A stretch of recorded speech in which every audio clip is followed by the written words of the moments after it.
Welcome to Tony Talks. Welcome to Tony Talks. Welcome to Tony Talks. This is Dash Talk, Dash Radio.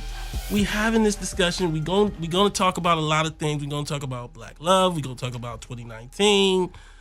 They got me running the board now. So you're going to have to bear with me as we get through this, as we start off 2019 in the right way. Trial by fire. Trial by fire. They got me running the board. So when we start going to the calls, y'all going to have to bear with me. We in here.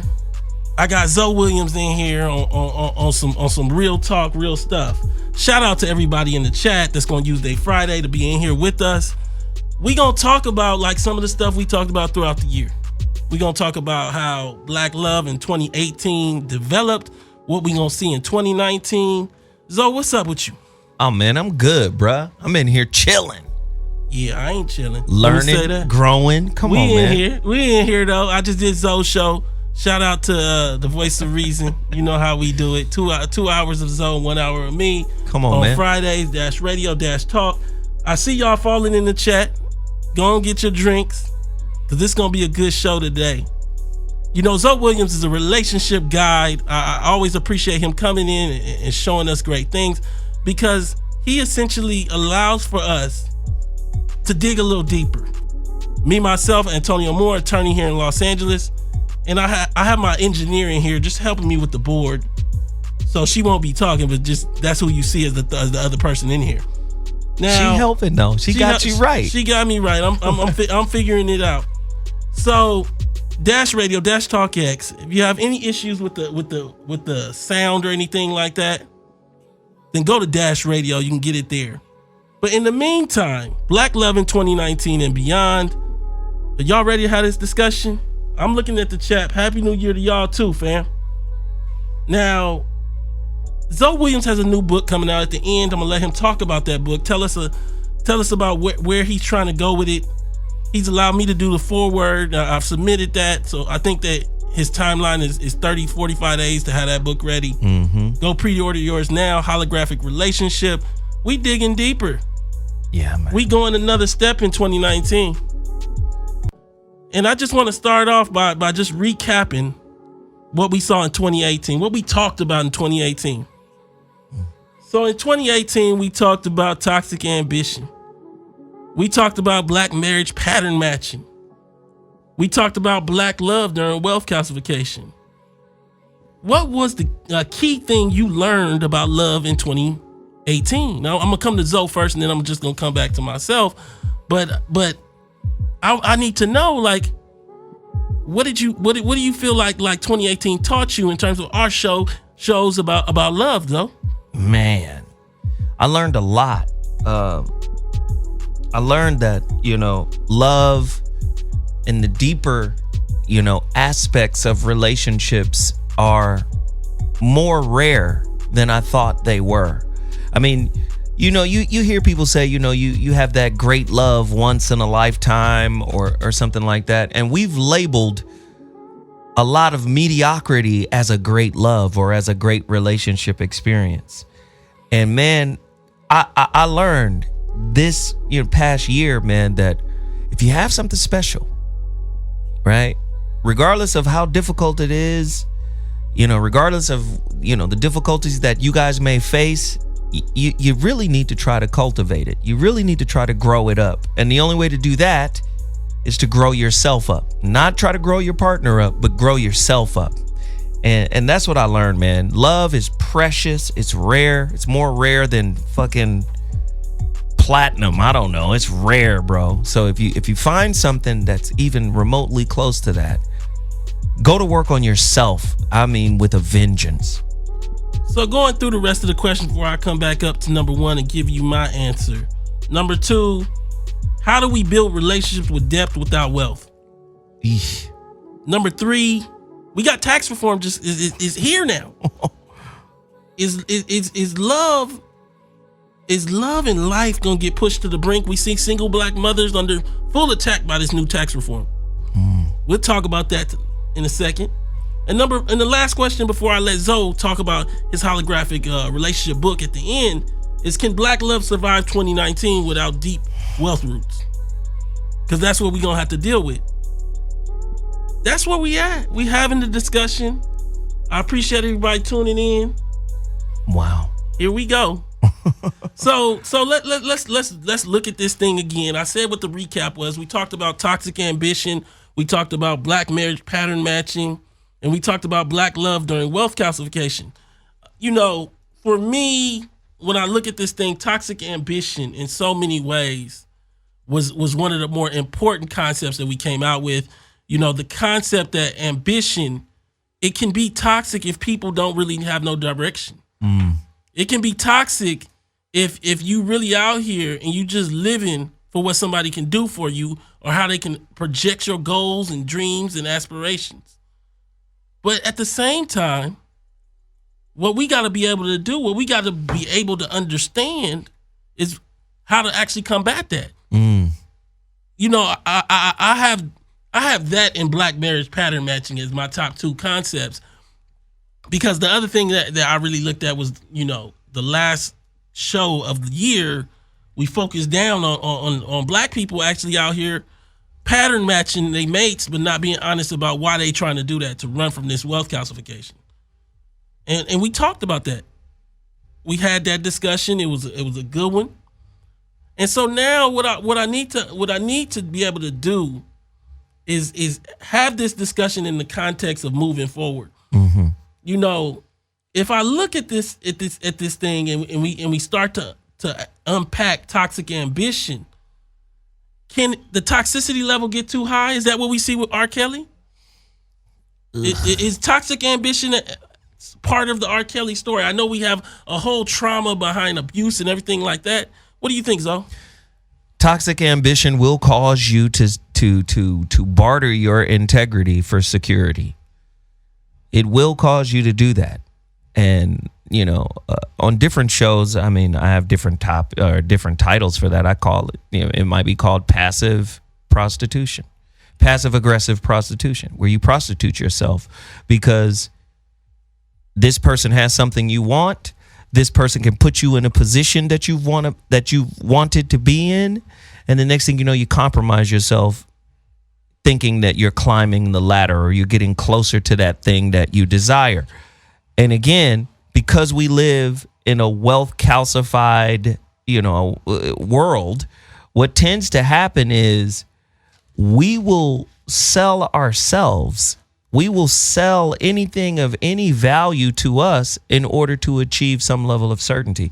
You have to understand, you know, attention provides a level of certainty, security.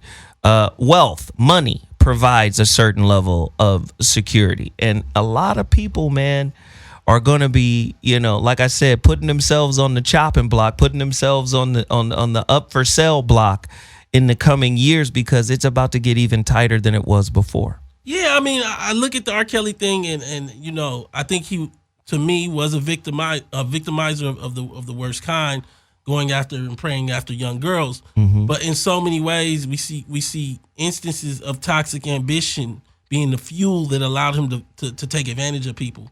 People having goals and aspirations that really were fueled by wealth, lack of wealth, high level famous goals of being a singing star, and him being able to play on that. And I start to look at this thing, and I start to wonder, moving into 2019, whether that might get worse as wealth starts to really tighten up, because it will. And I'll talk about that in a second. Right. You know, and that kind of brings me to this second question. But before I do that, Dash Radio, Dash Talk X, please use the super chat. We in the chat right now. We got people in the box having this discussion. We talking about wealth. Please, also, tonetalks.org to subscribe and donate. We're trying to build today. We're trying to have a good discussion about where we need to go as we move through this next year, as we look back at 2018. And the question that I bring to the table now is, how do we build relationships with depth without wealth? Because that's really what's, you know, when I say that 2.6%, you know, we've talked about it. I don't want to like linger on it, but we know that Black America has 2.6% of the wealth, but I think it's less now. That was 2013 numbers. I think it's less since wealth is calcified, and it will get even smaller. There's no indicator that the policy in place will grow that number. But 75% of that in the hands of the top 10% of black families, almost all like retirees. Well, if you need wealth to have high-end goals of college and retirement and vacations, can you have love if you don't have wealth? The way society is currently constructed, it makes it exceedingly challenging because love is, remember, we talked about this before. We live in a society that has given birth to one of the most toxic relationship beliefs ever, and that is love is not enough. Love don't pay to. You can't have romance without finance. Come on. Well, that's passive aggressive prostitution right there, exemplified in that classic record. You got to have a job if you want to be with me. So again, we live in a transactional society. So the real higher levels of what you consider a meaningful relationship, a purposeful relationship, is predicated on spirituality. Now, spirituality and concepts like love and this deepening understanding of who we are and relationship as a reflective mirror and a relationship being a holographic source of information of all of the relationships you've ever been in. All these stuff become like ghosts. They become like fantasies, like, oh man, you ain't even keeping it. That ain't nothing real. What's real is the mortgage. What's real is how I'm gonna pay these bills. You get what I'm saying? So the real deep aspects of relationship, we barely, scrape the top of it, the surface of it, because there's so much pressure to just stay where we are economically.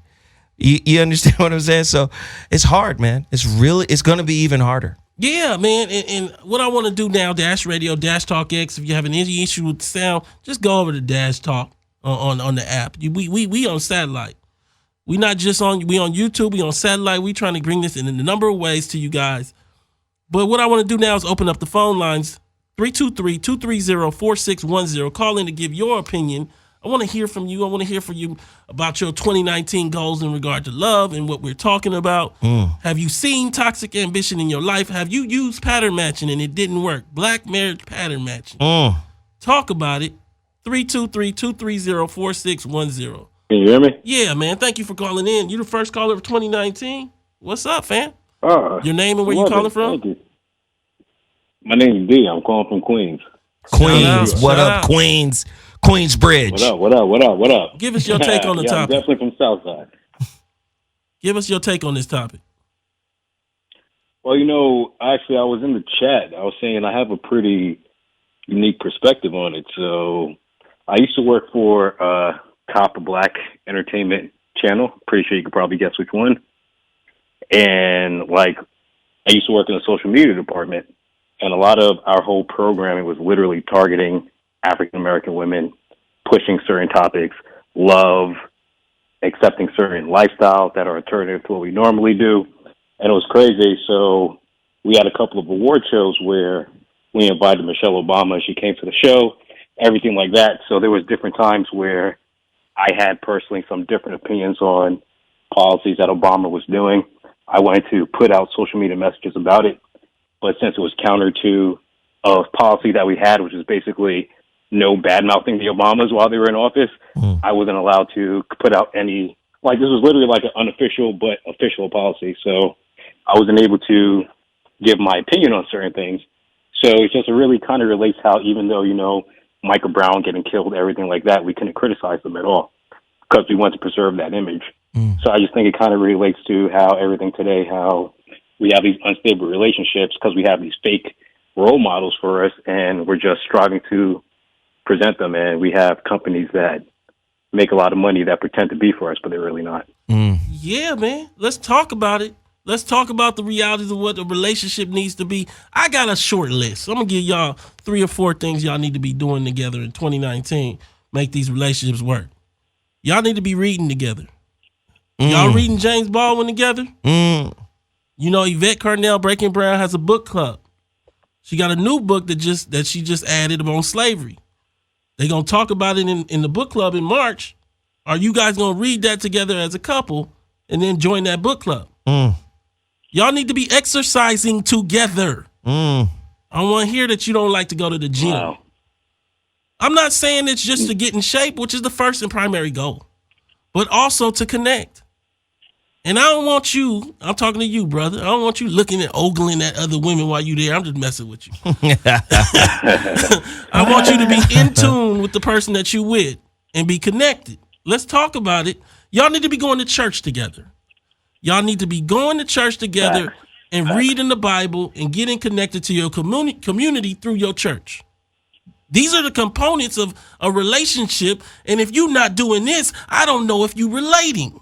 If you just talking about what the future gonna have and how you gonna be a millionaire, how you gonna have $1 million in the future, empire talk, I don't know if you got black love. Y'all need to be praying together. That's different than going to church together. I separated those two. Can y'all get down on 2 knees together and pray about something? And I'm not talking about praying about the bills getting paid. I'm talking about getting on 2 knees and thanking God that you found each other.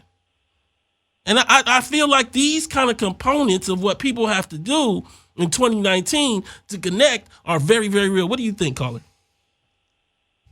No, I mean, you're 100% right. You know, I work with a lot of younger black millennial women, and it's just sad how they wouldn't even consider a brother that has a good job working for the city, working as a garbage man, working as a postman. He has to have $1 million ready to go, and if he doesn't, like, they're not even considering him. So it's just really sad. Wait, give me that number again. How much he got to have? No, he has to at least have he has to at least be a 6-figure brother to even get an attention of a woman who works, let's say, in corporate America, and she might be making, 30, 45, but she's not looking at a guy unless he's making 100. Let's pull up the BLS data. Let's talk about it. When I do the final version, I throw in the charts. I'm gonna pull in the Bureau of Labor data. Do we understand that only like 10% of blacks make more than 100,000? 10, it's very small. 10, 15%. No, that's the minimum. That's and those are all understand. Look at you. No, but I'm saying, does that group even exist? I'm not talking in figurative sense. I'm saying by the data, only 10 or 15% of blacks make that. Most of them are older, meaning they're above 50 and they already married and all that. And then last thing, and understand, I'm talking about 10 or 15% of households, 2 incomes. And then even the ones that are our age are females. So are there even these men that you talking about? You got to know your environment. Black love in 2019 requires us to go beyond what the textbooks say and start looking at the reality of the moment. And the moment is moving. So if you talking about 6 figures in a world where ain't no 6-figure black men, you chasing a ghost. Let's talk. But you see, but that's the cop out. That's why they can say then, I can't find any brothers that I'm looking for, so that's why I got to go to another race because I'm not finding them. I'm out here, I'm looking, I'm trying to find them, but I'm not seeing them. Where are they? That's what they say.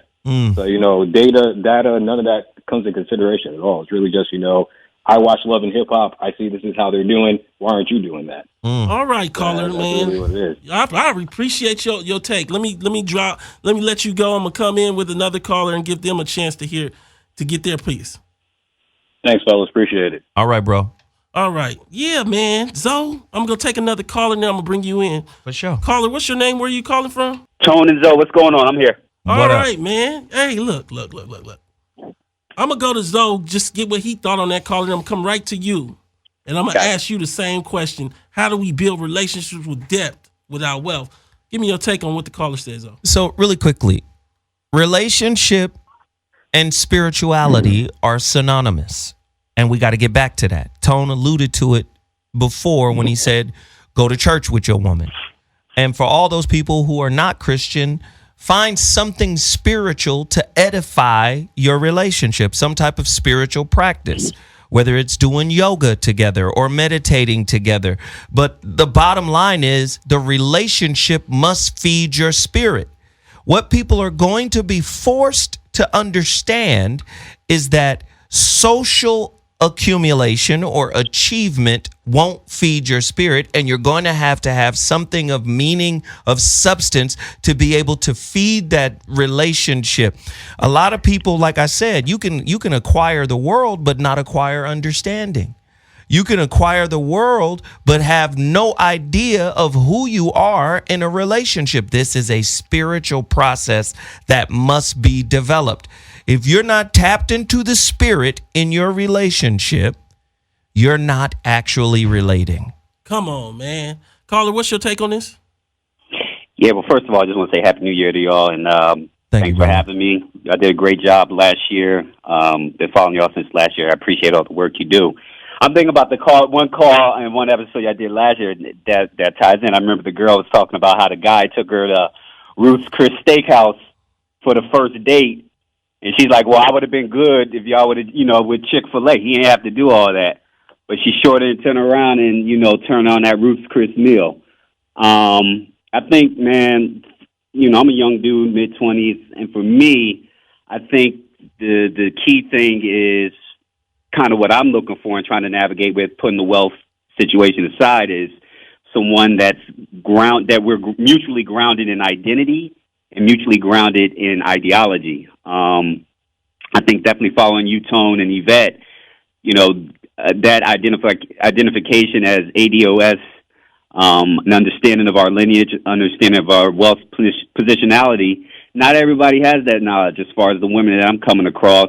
But if there's a willingness to kind of be receptive to that, even if they aren't able to articulate it, they have that understanding or that willingness to at least, take in that, and then from there, move upwards. I think that's something that I'm trying to gravitate towards in my own dating life.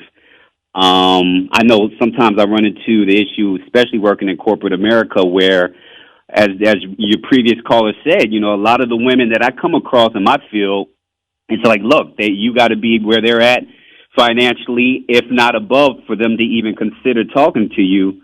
So it's like, hey, do I shoot for the woman that maybe, I hate to put it this way because we really don't have wealth classes, but maybe in a different social class because she's more willing and more agreeable, or just willing to come into to bondage with me, to fellowship with me as in the relationship, versus striving to try to get that woman who may be where I'm at financially or just more in a social sense, but who's so indoctrinated in another way. So that's kind of what I'm running into. Damn, man, thank you so much for calling. I appreciate your take on this whole thing. We're going to be building in 2019. Please continue to listen. Look, phone lines are lit. I want to give everybody a chance to get in. I got a guy named Ishmael here. And hey, how you doing, caller? So look, let me take the next caller. Caller, what's your name? Where are you calling from? Ishmael Bartley calling out of Riverside. What up, Ishmael? I'm gonna try to get to a woman next. Ishmael, go on and give me your take on this. You've been on hold for a minute. I want to give you a chance to speak. Good looking out, Tone. So you was talking about the Bible a second ago, and there's a scripture in Ephesians that talks about walking in love and loving as Christ, loving a woman like Christ loved the church. I'd like to propose that walking is standing, and I want to just propose that we change the narrative from falling in love to standing in love. Totally different paradigm. There's nothing good about falling. You fall, you're taken advantage of. There's a lapse in morality, a lapse in you lose your senses. Standing in love is just eyes wide open, face to face kind of thing that keeps my wits about me, but allows me to maintain my dignity while I stand in love with you. I hold you up instead of us both falling and collapsing. I think every bad thing that can be associated with love comes from falling in love. So I propose Interesting, man. This is 2019. We gonna keep it running. I got the phone lines lit. Everybody's speaking on it. I appreciate it.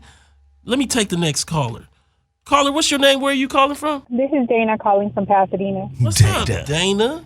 Dana, Happy New Year. Look, I'm gonna bring you to a next question. Tax reform is here. I see it as pushing single mothers, to the brink economically, because I had one person on my page that said that his sister is going from a $12,000 refund to a $5,000 refund. He broke it all down and explained with the deductions, because just to explain, this new system rewards marriage. You basically better off if you married and you got 2 kids or 3 kids than you are as a single mother with 2 or 3 kids. And I have to wonder, will this play a role in what Black love becomes in 2019? Because we know the out of wedlock marriage, birth rate or child rate in America for Black folks is 72%. Mm-hmm. What do you think, Dana? And you can speak on anything you want. Okay. Thank you for allowing me to offer my opinion. What this tax reform is going to do is going to change the whole dynamic, not only of Black relationships, but of what we call a Black community. Because if your tax return has gone from $12,000, so all the little extras you were waiting for to take care of, bills, debts, car registration that you take care of with that $12,000, and now it's down to $5,000, then you can only do really the necessities. So I don't have time to listen to, just outside chatter. I don't have time for you to talk to me. I mean, if you're not coming with something real, something tangible, I don't have time. I got to take care of these kids. I got to take care of this household with $7,000 less dollars. Come on, man. Wow. Come So on. it's just going to divide us even more. There are no love relationships. I mean, even when I'm on social media, I constantly see, proposals and weddings. But if we look deeper and at the subtitles of those unions, they're not American DOS. They're not descendants of slaves. What are they? Their lineage is tied somewhere else. And it's not to us. And I do believe those communities will further themselves away from us as Native Blacks in this country because they don't want to be tied to the failure. They don't want to be tied to the slavery that's in our family. Let me say this. With this tax reform thing, I'm advising everybody, get your nut calculators out early. Start understanding how this is going to affect your family. If you got a sister and she don't like to get her calculator out, get it out for her. Yeah, or brother. Let's start figuring this thing out because I would hate for you to find out when the refund is short. And I don't think we understand how the Black relationship is built on so much little finicky stuff. Let me give you an example. How many of these relationships are built on child deductions? Well, that's gone. Ain't no more dependent deductions. You can't buy any more children. Ain't no more trading kids and You all can't buy any more children is what she You said. can't buy any more children to add on your tax refund and give somebody money on the back end because that additional child is not going to give you an extra $2,500 to $3,000. And let's get another one, Dana. How many Black people take in nephews and nieces because of the deduction? How many? All of us. This readjusts the whole framework of Black love, Black family. Well, it's going to draw the division even wider into who has something, a little of something, to who has nothing at all. And I have family, sisters and brothers that have nothing. I might be, out of my siblings, the only one that has a job, that has employment. Let's be specific again, just so everybody at least gets the basic framework. Again, go to your tax professional to get the details. But we move from a system where you get $6,000 as an individual, and then or $10,000 as a head of household, plus $4,000 for each dependent, up to however many $4,000 for each dependent, to a system where you get 12 flat, or 18 as head of household, or 24 as a married couple. I don't care how many kids you have. That's an entirely different model. And I just have to say, we talk about wealth calcifying, losing jobs, the rise of Uber. Well, this is another kick in the butt because the other side of that is that the tax cuts that do go to the rich, and they are high, they will reformat the amount of money that the government has for programs. Exactly. In addition, your adjusted gross income will jump because you don't deduct as much off, and you might not qualify for different programs. Can Black love survive this in 2019? We need to get into the details. We need to look at our specific scenarios. And we need to understand, is this marriage, is this couple relationship going to last without the deduction? Come on, Dana. Dana, is there any one last thing you want to say? Are you asking me? Yeah, is there any last thing you want to say to the audience? Well, yeah, I do want to say something else. Is that as long as our community, the majority of us, we, garner for celebrity and believe that those lives belong to us, while those celebrities separate themselves from us because they're not a part of us, we will lose. Yeah, man. Yeah, thank you so much for calling in, Dana. You're welcome. So look, Dash Radio, Dash Talk X. We also on YouTube in the chat. 400 people in there. We talking and fighting and having a good discussion and building. And then join the chat. Use the super chat if you want to support this show, or tonetalks.org. I also have a Patreon. Tone Talks is the Patreon name. Look, I'm looking at this thing and I don't think we being honest. I don't think we getting real. We got to understand that everything is changing under our feet and we got to fight for our love. I got a caller. Let me take the next caller. Caller, what's your name? Where are you calling from? Hey, this is Bree from LA. Bree, what's up? We remember you. You roast Chris. Yeah. You got a nickname. And I want people to get off of me on that. We not on you. It was just a good example. No, but honestly, I accept that I didn't articulate my point properly on that, and so it came off very wrong. So I take full responsibility for how that came off. Look, you don't have to defend yourself. I don't want you coming on here and defending that you ate good at Roost Chris. Look, what do you want to talk about with this topic? We talking R.Kelly. Look, I'm going to open the floor. You can talk R.Kelly. You can talk tax reform. You can talk general love. Give it to me what you want to talk about. Okay, I just wanted to say quick the few things that I took from what I learned in 2018 to hopefully do better in 2019. I'll just read them out. So first is to stop looking for others to take care of me. I have to take care of myself. My parents are the ones who brought me up into this world. It was their responsibility to help grow me, and it's government's responsibility to do right by me. It's not my mate's responsibility to fix all of my problems. And secondly, this marriage material, y'all. Whoa. Yeah. Let me get my scripture out. All right. Where my Bible? Next is to stop demanding and expecting perfection in others, because I'm not perfect. I need to make sure that I'm my best me before I expect someone to be perfect for me. Next is to stop letting social media and the world dictate what I want from my relationship. A lot of people seem happy on social media and are showing out, and you don't know what's going on in that household. So I got to worry about what's going on in my relationship and expect from there. Next is to stop being so easy to dispose of people. It seems like now, as soon as somebody pisses you off, you be ready to throw them away and look for another person. You got to work with people. It goes back to the fact people aren't perfect. You know, if I see potential in somebody, they're going to mess up sometimes. I'm going to mess up too. If I like them, I got to stay in there and try to figure it out. And lastly is to make sure that my expectations for my relationships are relevant to the time, because I'm Southern, I'm old school. A lot of times I find that the things that I be expecting are kind of like old school mentality. Like, life ain't easy like it was 20 years ago, you know, when my parents were raising me to think a certain way. Times are hard now, so I can't be expecting a man to do this and do that. You know, I have to be more realistic, and that's all. Don't go nowhere, because you got fans. You got one guy named F1 Design, sound like a professional brother, and he said, "What's her number? I need that in my life." Yeah. Look, B. Look, let's go back, way back, because we was talking about R.Kelly a second ago. I want to get your take on. Have you been following the surviving R.Kelly stories? Not really. You know, I'm trying to get myself together. I'm focused a lot less on celebrities in 2019. So forgive me, I'm not super aware. Okay. Yeah, there was a whole thing about him, you know, having sexual relations with young women and being a predator on young women. Well, give me your general take on black celebrity and its role on being a predator of black folk, generally.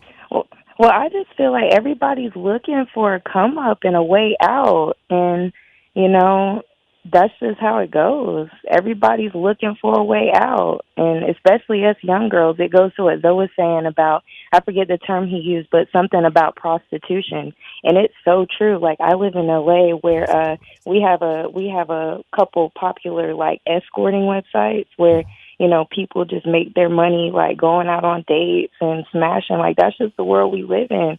People are using that kitty, you know, for their come up. The kitty come up. Yeah. The kitty come up. Thank you. Man. Thank you so much for calling in. Zoe, what's your take on everything that she said? The sister came with some powerful stuff today. She really did. She really did. We live in a society that is governed by obsolescence, planned obsolescence. You buy a cell phone, 6 to 8 months later, it's already obsolete. The new version is out. And now the software inside of the phone is designed to start performing at a less efficient rate. Everything about our lives is based on obsolescence. And I'm talking about technology, and I'm talking about our society. It's very difficult for us not to view our mates in the same way.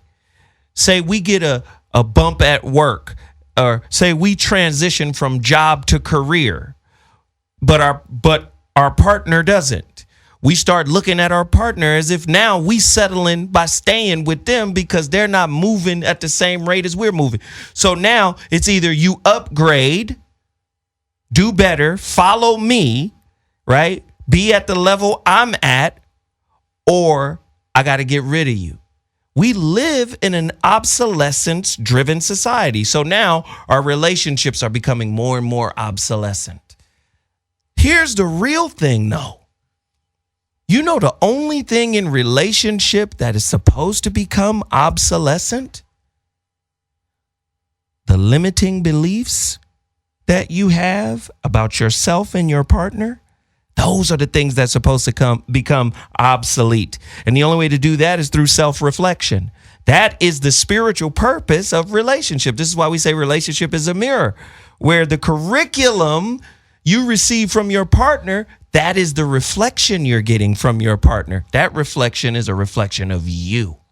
Look here, Zoe, we got a caller. We got a wonderful set of calls coming through. This is Harlem calling from Phoenix. Okay. What up, man? So look, we had a bunch of topics. What's your take on everything? I decided to call in when I heard Joe when he was talking about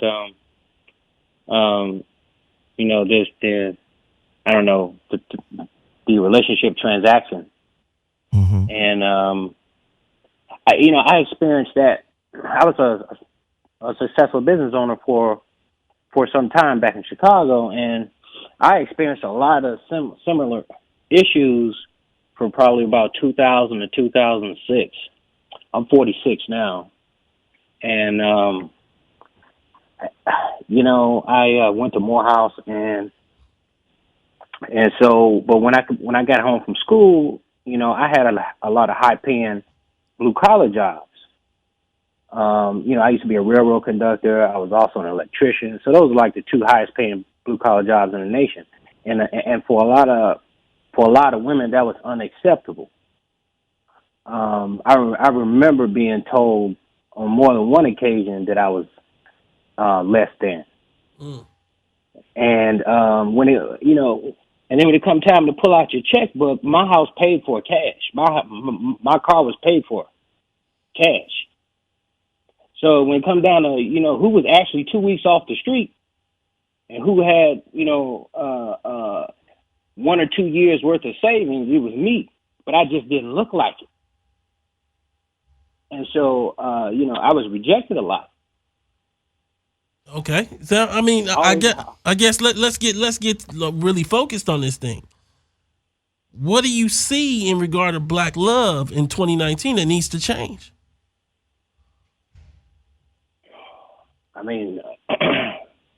I guess people need to listen to you and Carnell more. I wish we could amplify your voices. I've been a long time contributor to both shows, and it's just that, my daughter's 21, and I try to tell her what she's looking at when she's evaluating young men. Like, you don't know, what you're looking at. So, we just got to see with a different set of eyeballs. And I don't know if that is going to be a product of pain or some other mechanism, but, I keep hearing that sentiment echoed. Man, that's powerful stuff, man. Look, the phone lines are lit. I appreciate you calling in and supporting the show. Thank you for your support of both of our shows, and please continue. So look, Zoe, We talking about this right here. Hold on. Let me hold it up for everybody. Because I got it right here. I got the magic here. Oh, jeez. Here we go. This is the holographic relationship before it's ready. Everybody gonna get that. The reason why he gave me a copy, and I'm gonna hand this back to Zoe, is he gave me a copy because he allowed me to do the foreword. Powerful stuff. I appreciate Zoe. I talked a lot about wealth calcification and how we need to love through lack of wealth and what we need to do there. But I want Zoe to give us a taste of what made him write this book and what the concept is. Man. So this is his second book. His first book is The Relationship Dismount. And it's a follow-up to it. The Relationship Dismount, How to Stick the Landing When Exiting a Toxic Relationship. It's a workbook. And this book introduced the concept of relationships as a highly reflective classroom where the reflections you're getting from your partner, the biofeedback that you're getting from your partner is your personal curriculum. Meaning, how is it that your partner can trigger you in a way that no one else can? That's because whatever your trigger is specifically mirroring whatever their behavior is. So it's not on you to try to make them change. That's what I said in the Relationship Dismount. You know, it's not on you to try to make your partner change. It's on you to diffuse your own trigger.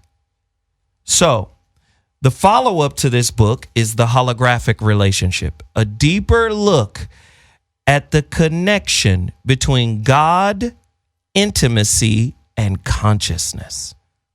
Because that's what's lacking in our relationships today. Everybody who called in, everybody who's chiming in on the YouTube, everybody's talking about society, social game rules. Most relationship specialists are are sociologists. They're telling you this is what you need to do in order to be accepted in society or look normal or look right in society. The bottom line is relationship is a spiritual classroom. And I took it to another level. The holographic relationship builds on the holographic principle that theoretical physicist Leonard Susskind at Stanford and another physicist out of Austria by the name of 't Hooft found out. Really quickly, black holes are like CDs. Anything they consume, they record. They record information of what they consume in ones and bits, or ones and zeros, bits of information. So technically, they're saying once we get to a certain level of technology, we can go to a black hole and extrapolate the information of what was consumed by a black hole and reconstitute it. I was like, wow, that's relationships. That is the relationship event horizon, meaning we let people come into our space and that experience gets recorded onto our spirit. And guess what? We reconstitute that person who traumatically hurt us over and over and over again. It becomes holographic. The word hollow means whole. Graphic means writing. Whole writing. You carry your whole story with you in every relationship, regardless of the mask you put on your face. That information is still there. You put your best foot forward because you're trying to cover it. But energetically, you can't cover it. It's going to manifest itself. The holographic relationship. It'll be out February 2019. So let's dig into a deep, specific example. In 2018, I was married and I got a divorce. We was married over the house. We was married over the cars. We was married over the wealth. In 2019, I want to do better. What do I need to change? How do I need to approach things to get a better outcome? The best quote and the most concise quote I've ever heard is from famed philosopher J. Krishnamurti. He said, the enemy is you. Start with you. Far too often we start with our partners. We start with them. Hey, if you would change this, we would be good. No. Change you. Find out where you're in the way of your own happiness. Again, bad beliefs, limiting beliefs, negative beliefs, inflexible beliefs are like produce. They're only supposed to be good for a short amount of time. But if you're dealing with two people that are constantly growing and evolving and changing, how can inflexibility be there?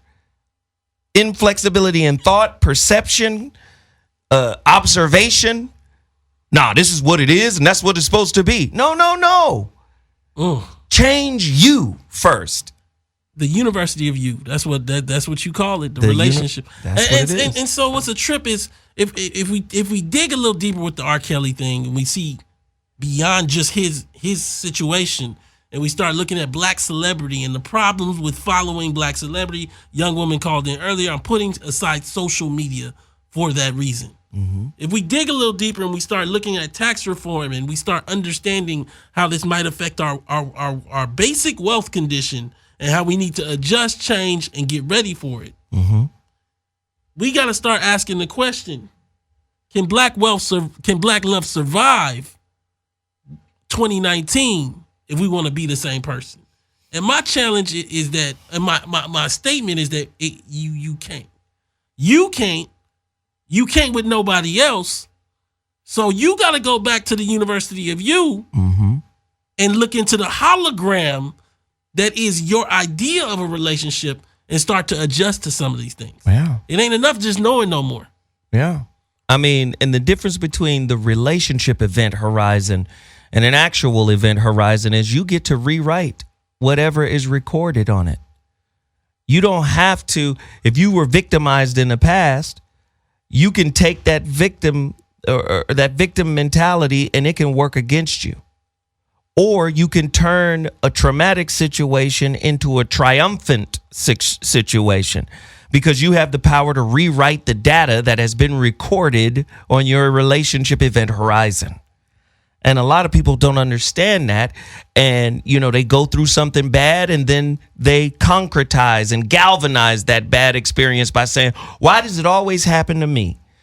Why did this need to happen to me? I was forsaken. God left me. No, this experience has the opportunity to elevate you if you first embrace it, accept it, then begin to rewrite it.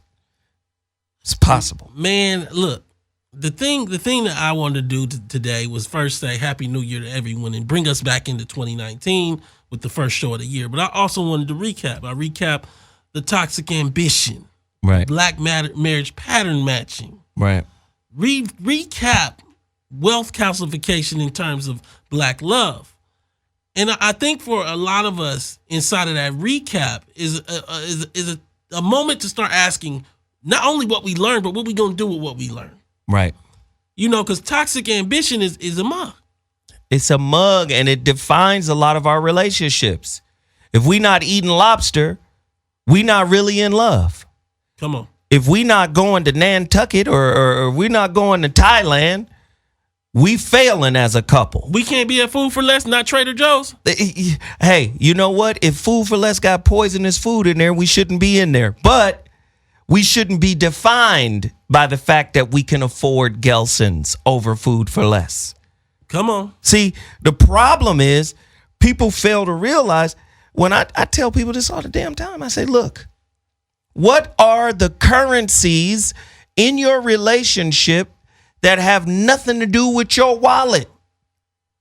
What currency do you bring to the relationship that has nothing to do with your education, with your money, with your resources, with your tied to a boomer and all? What wealth do you bring to this relationship that has nothing to do with bread? You better figure that out in 2019. Yes, you're going to have to figure that out because what is your relationship going to be predicated on? I guess it's gonna be a challenge that we all take on. Hopefully, we can support your works. Hopefully, we can support this channel. Appreciate ToneTalks.org to subscribe and donate. Look, Zoe, tell them where they can find you. Tell them where they can pick up the pre-order the book. Let them know all about your show. So the Relationship Dismount just came out on audiobook. I suggest everybody go get it. It's everywhere. iTunes, ACX, Audible. Go check out The Relationship Dismount, How to Stick the Landing When Exiting a Toxic Relationship. If you want to pre-order the holographic relationship, which will be out February 2019, go to my website, IamZoeWilliams.com. Click shop, then books, scroll down, pre-order your copy right now. We're going to be shipping out February 2019. Yeah, this is Tone Talks, tonetalks.org to subscribe and donate. Please, this is going to be available on iTunes and also YouTube. Share this. Let's get the discussion going. We'll be back next Friday, same time, 7 p.m. Pacific Standard Time, Dash Radio, Dash Talk X. We out. Whoa. Thank you for tuning in to Tone Talks.